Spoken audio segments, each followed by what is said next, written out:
everyone. This is the Good Deeds podcast. My name is Nicole Quinn. I'm an agent at KW Metro in Bedford, New Hampshire, and I'm here with Diane Davidson and Bill Weidecker. Diane is the team leader of the Fine Homes Group. Sure. Okay. And Bill, you're in your position at Well, KW I'm the Metro? operating partner at Keller Williams Metro, but Okay. I'm also the creator of the Fine Homes Group. Okay. How about that? And combined, these two have over 80 years experience in the industry, so they have a lot to teach us here today. What we are going to be discussing today in our first, or the relaunch of this podcast, is what buyers need to know when they're trying to find an agent. That's what we're going to be discussing today, and hopefully you find it helpful. The first question that we have is, if you want to buy a home and you're looking for an agent, where do you get started? So, it's going to sound a little counterintuitive because most of the time when buyers get anxious and excited to look at property, they do just that. Mm-hmm. They go onto the internet and they start looking at houses and property offerings and they think, oh, this looks good. And then by the time they get to something that really excites them, they call and just engage with whoever the agent is that they're talking to. Mm-hmm. And that may be the listing agent of the property. It may be somebody that a third-party aggregator has accepted money from to pass that potential lead to. Right. And so it might be somebody that doesn't really have any knowledge about the industry that they're expecting in the first place. Right. So it's counterintuitive, and what I mean by that is they should talk to their friends, their family members, and say, who did you use, or who might be a good agent? And if they're new to the area and they don't have that resource, they can certainly start to look around and see who controls inventory, who might be having the kind of properties that they might be interested in, and then look to engage them before they start looking at property. Okay. That'd be my advice. That sounds like very good advice, Diane. Just one thing I'd add is open houses. Open houses are a great way for buyers or sellers to kind of interview casually and see how an agent relates to other people, how they carry themselves, what they know about the property, the area. So we often, as agents, call that an audition, but it's a great way for the public to meet an agent and for the agent to meet the public. Okay, so once you find someone that you think would be a good fit for you, what questions should you be asking that agent? In your question, Mm-hmm. when you said once you find somebody that you feel would be a very good fit for you, that's the first part. Okay. I use this example a lot with my clients, and that is when I first became an adult, I went to a primary care physician because I figured, well, I'm an adult now, I ought to have a physical, and I couldn't communicate with the doctor. Very smart doctor. I just thought, this is not going to make for a really good long-term relationship with my health and somebody I can't talk to. It's the same thing when it comes to picking a professional in any other field, is you have to, when you say a good fit, what makes a good fit? Well, I think it's your ability to communicate with somebody. I think it comes down to them seeing the world the same way that you do. Mm-hmm. It doesn't always mean they have to agree, but it means that you're coming from the same sort of common place. Other things might be, do we share similar interests? And when you get to that point, you think, okay, I can communicate. Now, and only now, do I want to figure out what are their credentials. And you might have some ideas there, but I think you've got to sort of ask your way through and get a sense of what their answers are, whether or not you've certainly got to have a level of trust when you're working with a real estate agent, that you think, all right, they know what they're talking about. I can put my financial life in their hands, as it were. Mm-hmm. So I'm hearing chemistry. Would you say that sort of sums it up a bit? Yeah. So like in any relationship, whether it's a friendship, a love relationship, professional relationship, this is we always say real estate is it's a personal relationship business. So that's, I guess, the most important thing. I mean, you're going to find out what the credentials are and what kind of knowledge they have, and that might be what first impresses you to want to dig further, sort of scratch the surface more, and as you said, Nicole, to make sure it's a fit.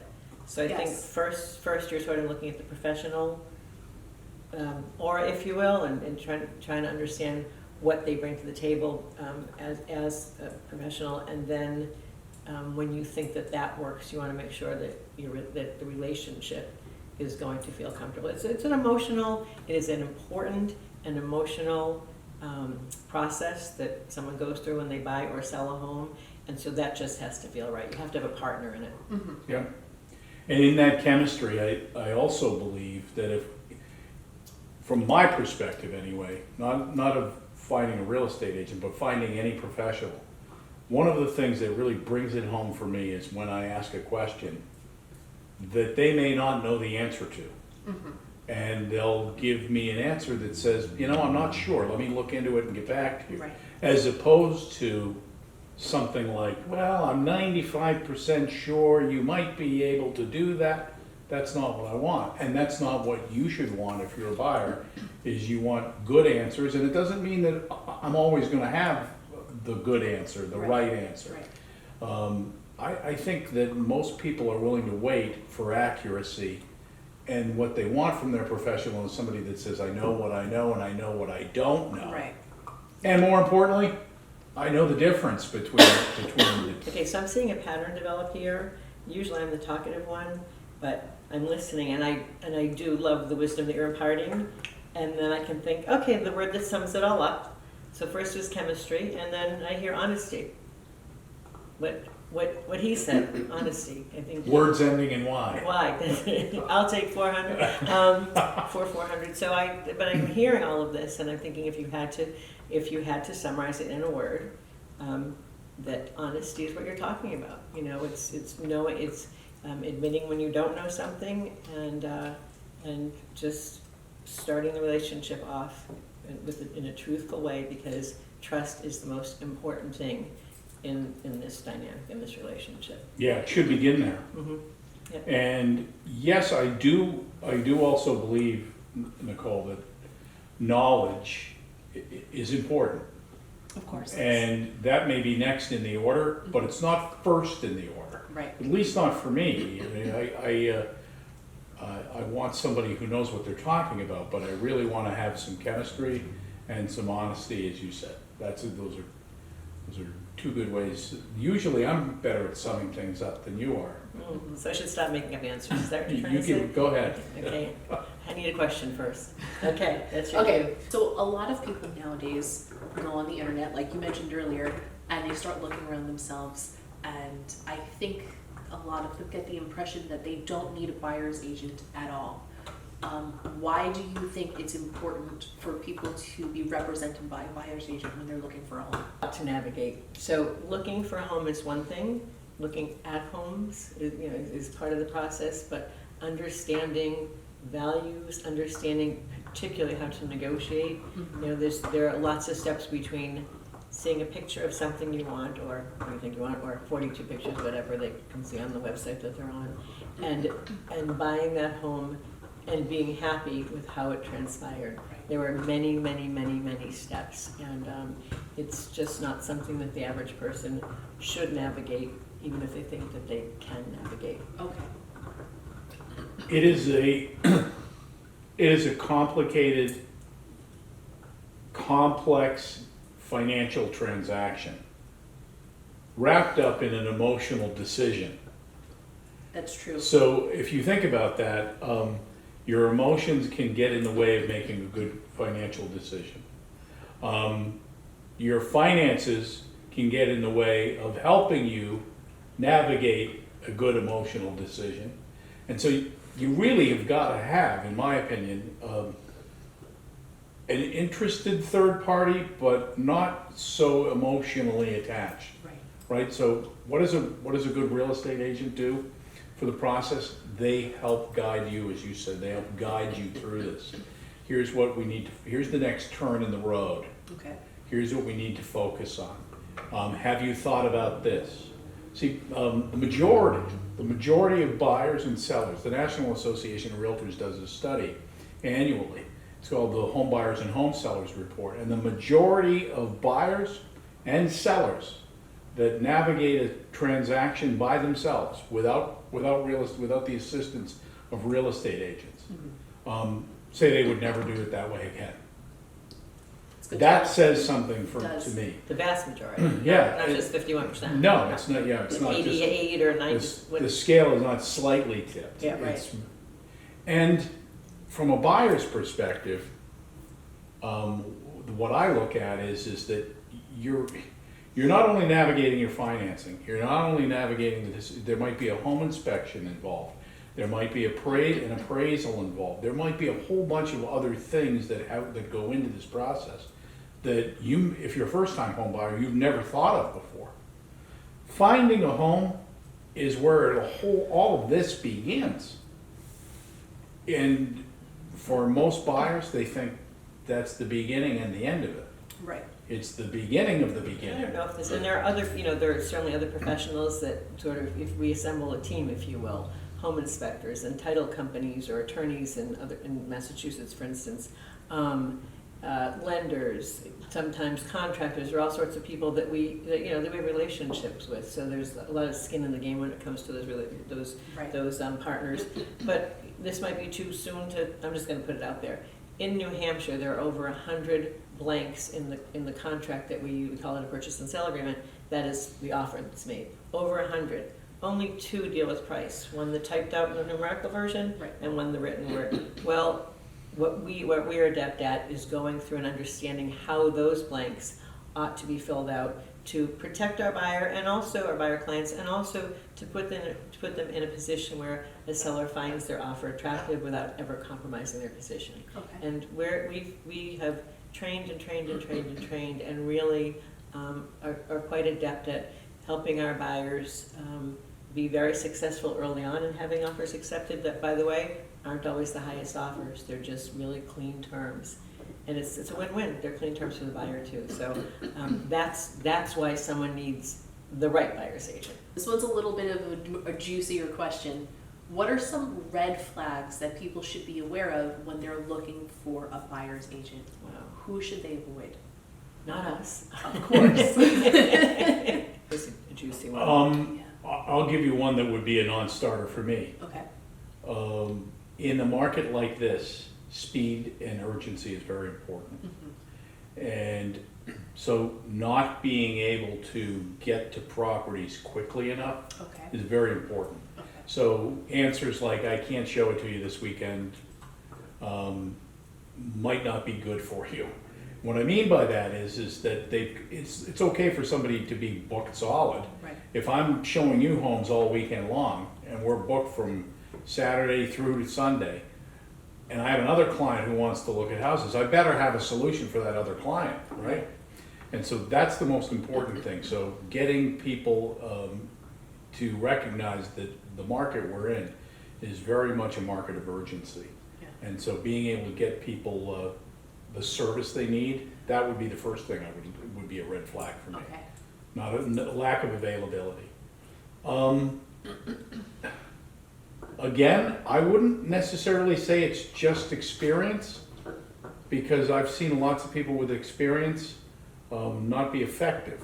Right. So if somebody's brand new, that may not be the answer. It's who's behind them, Right. who is offering managerial oversight, if you will. So that's important. And I really believe that if you're working with somebody that knows the difference between what the truth is and what they don't know, that's okay. So I think the biggest issue for me is speed, being able to recognize this as a market of urgency. That's the biggest non-starter for me. Okay. So I agree with that, but with a little bit of a qualifier. Running out to show a property without understanding whether it's suited to the buyer's needs, meaning financial needs and kind of wish list, demands, Sure. whatever. So I think a buyer agent who does not sit down and offer a thorough, comprehensive consultation with their buyer. I mean, you would never, if you look at it, we always try to look at the buyer's position through seller's eyes and vice versa. Can you imagine a seller saying, "You've just come over, and I've never met you, just come on over and list my house, put the sign on the ground, whatever you do is fine, I'll sign." I mean, that's what buyers would be expecting, or would be willing to do if they didn't demand that they have a consultation with their agent first. Because it's not about, can you get me in a house, can you show it? you need to be able to, but, you know, they need to feel comfortable that there is enough of a knowledge base, and also, just getting pre-qualified. Often agents want to rush into things, and that's not necessarily, actually, let's say that's never in the buyer's best interest. This is a really important decision, and, you know, I know I've said that, and I'll say it over and over again. So the first logical step and necessary step is for the agent to be willing to invest the time, and for a buyer, I mean, a buyer obviously wants to invest the time to make sure that they have all the foundational pieces in place. So a buyer consultation, a thorough buyer consultation, where the agent understands the buyer's needs and all of their qualifications, any hesitations, things they want, things they don't want, and really thoroughly explains the process in the abstract, so that when it's happening, it isn't as daunting, and it gives the buyer a chance to ask any questions they have, any misgivings they might have, to talk to somebody that they know, to make sure that, just to make sure that that's sort of in line with what that person thinks. Matter of fact, when we meet with buyers for the first time, we often suggest that if there's anyone who's going to be part of the decision-making process, that they be there, so that they can understand and hear firsthand everything that, you know, how it's going to happen, in case that person has questions. And then we also do a follow-up before, not necessarily before property is seen, but usually before they see any property, they get a second visit before they actually go into a house, to go through a mock offer process, so they understand the strategy behind it. Again, they're able to ask any questions. A lot of people have trusted advisors, if you will, you know, a parent, a friend, a cousin who's an attorney in Minnesota, and they get brought in sort of during or after the fact, and they have no context. So we are very, very big on having anybody who's going to participate at any point in the decision-making or advice-giving process to be in as early as possible, so they have the same context that a buyer has. And we think that's really important. I certainly hope you're not giving attorneys in Minnesota a bad name, are you? I don't think so. No, good. They've been great. They really Love the flat A's. You talk about red flags. Right. This is another thing. I wouldn't say it's necessarily a red flag, but it's close. And that is this is one of the things that I really find helpful is when I'm showing properties with buyers, they're giving me feedback on the properties that they're looking at. Not every one is a perfect property. And it's allowing me and the knowledge of that I have of the inventory that they haven't seen possibly, to think, well, wait a minute, based on what you're saying, there's a property that I saw the other day that you should maybe see. It doesn't fit into all the things that you would originally say, but I think that isn't something that you as a buyer may spot, because you don't have the knowledge of the inventory. We're in and out of hundreds of houses a week in some cases. But also, through the conversation that I'm having on an ongoing basis with the client, I'm able to learn more and more and more, which is just something that somebody doesn't get by going and looking at property and meeting broker A today, broker B tomorrow, agent C the following day, and they're really only looking at the property and they're not establishing any relationship. Okay. So for me, the red flag would be, does this person have some good knowledge of the marketplace that I'm looking at? Mm-hmm. Can they help guide me through this? Right. So I think that's important. Okay. It's not something that is a deal breaker for me. That I would say, if they don't know the area, then you gotta fire them. That isn't the point. But I think it's really helpful. Okay. Really helpful. You agree? Yeah, so you're saying the red flag is if they sort of drop everything just to show a house without having any sort of basic important knowledge of the buyer and the buyer situation as well. I mean, I'm hearing that because they can go through one agent after another who's just sort of willing to do that, rather than to help guide the buyer, the prospective buyer, help them understand what the process should look like, because it's in their best interest. Well, I think another great an example would be, your idea of an initial consultation, and really demanding it, if you will, to say, look, we're not going to work together if we're not going to be able to spend an hour really coming up with strategies and tactics that are going to benefit you, save you time, save you money. We're not going to do it that way, right? It's kind of like somebody saying, going to their physician and saying, I want to schedule the following surgery. Can you imagine that Depends. But they would say, well, okay, you sound pretty certain. Why don't we go ahead and schedule you for the surgery? No, they would want to say, well, let's sit down and let us do a comprehensive interview. Let's run some tests. Let's go through a diagnostic process that gives us a really clear way as to what the best methodology is going to be to tackle your problem. That's the same thing with us. So you want an agent who's like a surgeon? Or at least is precise enough to Yeah, be one. yeah. Yeah. Makes So sense to me. you want someone, an agent, it's a red flag if they're not willing to invest the time and do what's best for the buyer. Because they're so, they're so focused on the potential sale and the commission, let me show this house, Yeah. they really are putting their needs, the agent's financial needs first and not doing what's best for the buyer. And so by by not following the process that's best for the buyer, that's a red flag. You mentioned something about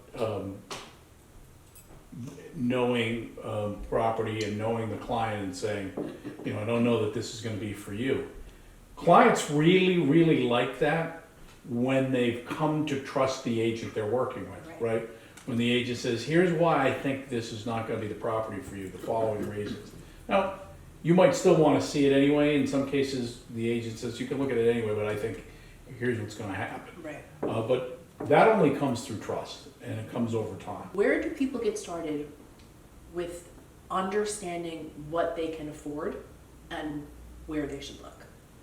So that's part of our consultation fund, you should ask. Most real estate agents, and if they don't have, they should, have relationships with lenders. Yes. And there's no financial incentive. It's just, again, part of that team, a lender, an inspector, all of the people that put the pieces together for our clients. And so a good place to start is with a realtor Okay. who, with the lender that is recommended by a realtor, is what I should say. Going to a lender online, walking into a bank is not necessarily the best thing to do. There's somebody who is locally respected in the marketplace is definitely the best route to take. And really, if for some reason you decide that chemistry isn't there, or there's someone else that was referred to you, that's okay, because what you just really need is a place to start and a price range to focus on. Okay. I agree with all of that, and in addition, I believe that knowing what you can afford based on what a bank tells you is really, really important, or a lending institution tells you is really, really important. Doesn't mean that you're going to pay as much as they tell you can afford, but you can't pay more than what they tell you can afford, because you won't be able to get a mortgage short of paying cash for a property, a lending institution is always going to be involved. Right. And so from my perspective, it's one that not only do you as a buyer need to feel really comfortable with, but you have to have your other advocate, the realtor, being able to pick up the phone and call that person and say, we got a little problem, we need to get this solved. Right. And have the clout to do it. That's the personal relationship that can move you up the stack. Because processing departments at lending institutions, especially in this marketplace, are swamped. Right. And so whatever edge you can get as a buyer really comes down to the relationship that the realtor and the lender have together to be able to move you through that process based on your timeline. Okay. Well, then there's more skin in the game for the lender too, if that's a source. For many lenders, real estate agents are a huge source of business, and so they continue to do a good job for our clients, because they would like to do a good job for our future clients. Oh, and also, again, a competitive edge, if you're in a competing offer situation, if it is a lender who has a good reputation locally with the realtor community at large, that can make a difference when that listing agent is presenting an offer to a seller. Sure. Someone that's familiar and competent, and what their institution says they can do, not an 800 number online. Right. And I will say too, just a little tip, that if there are many local lenders who can somehow match or beat a rate that you might find online, or there are sometimes hidden costs and rates you find online. And when you sit down with somebody, a real person that has some more skin in the game, they can point those things out to you. So True. that's a good place to start. I think not for selfish reasons. The right thing to do is to find an agent who has a relationship with a lender or two. Why don't you go first if there's anything you'd like to add, because I'd like to have the last word. Lastly, I'll have next to lastly. So next to lastly, I do want to say that we are starting or restarting buyer seminars. Okay. So first-time buyers, right sizing, all sorts of places, in the process, or places in life and life changes. So if that's something that anybody watching, listening is interested in, please contact a Fine Homes Group member and get more information. They're going to be more often and pretty good stuff. That's great. That sums it up. That's all I got. That's it? That was it? You don't want the last word? No, I'm gonna pass. Okay, last word. Let's go. 1, 2, 3. Last word. There you go. Okay. Great. Now you both have it. Thank you for watching. I hope we answered all of your questions here today. If you have any other questions that were not answered in this podcast, please feel free to leave us a comment and we'll try to include it in an additional episode, or somebody will get back to your comment and try to answer it there. You can find any other information that you need about the Fine Homes Group in the description of this podcast episode and on all of our other social media. Thank you for watching. Thank you. Thank Bye. you. Bye, everybody.